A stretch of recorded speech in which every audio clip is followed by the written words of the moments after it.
बिस्मिल्लाहिर्रहमानिर्रहीम। अस्सलाम वालेकुम वीवर्स। आज मैं आपसे शेयर कर रही हूँ दाल चना। तो इसके लिए मैंने 3 पाव दाल ली है, 1 अदद प्याज की कटिंग कर ली है और 3 से 4 टमाटर कटिंग कर लिए हैं, 1 गुट्टी लहसुन की ली है और 2 चम्मच खुशक धनिया लिया है। इसको मैं अच्छे से पीस लूँगी।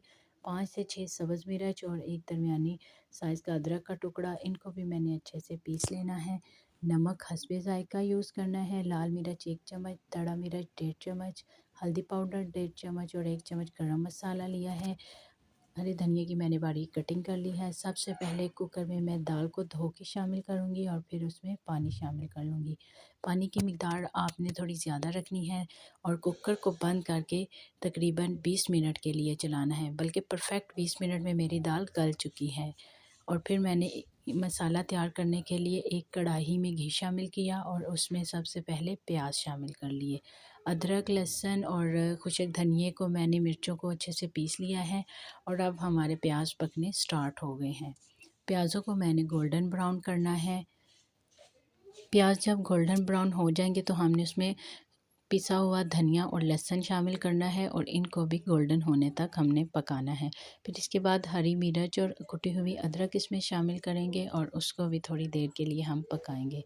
जब इसकी खुशबू आने लग जाएगी तो हम इसमें थोड़ा सा पानी शामिल करेंगे ताकि हमारा मसाला अच्छे से गल जाए। अब इसका पानी हमने अच्छे से खुश्क करना है और जब ये पानी खुश्क हो जाए तो हम इसमें टमाटर ऐड कर लेंगे।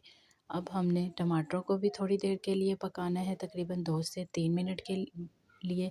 और फिर इसमें हम मसाला जात ऐड कर लेंगे। नमक, मिर्च, हल्दी, दड़ा मिर्च शामिल कर लेंगे और मसाले को काफ़ी देर के लिए पकाना है। मैं आपको स्किप करके दिखा रही हूँ, लेकिन इस मसाले को पकाने में मैंने बहुत टाइम लगाया है, क्योंकि अगर मसाला अच्छे से बन जाएगा तो फिर सालन भी अच्छे से बनेगा।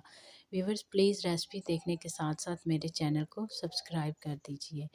फिर मैं थोड़ा पानी शामिल करके मसाले को और भून लूँगी और आप देख सकते हैं कि कितने अच्छे से हमारा मसाला बन चुका है और ग्रेवी तैयार हो रही है। और फिर मैंने इसमें आधा गरम मसाला शामिल किया है, जो मैंने 1 चम्मच लिया था।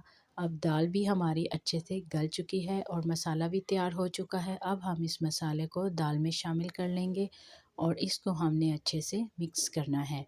व्यूअर्स, ये बहुत ही आसान और बहुत ही मज़ेदार बनती है, आप इस तरीके को ज़रूर ट्राई कीजिएगा।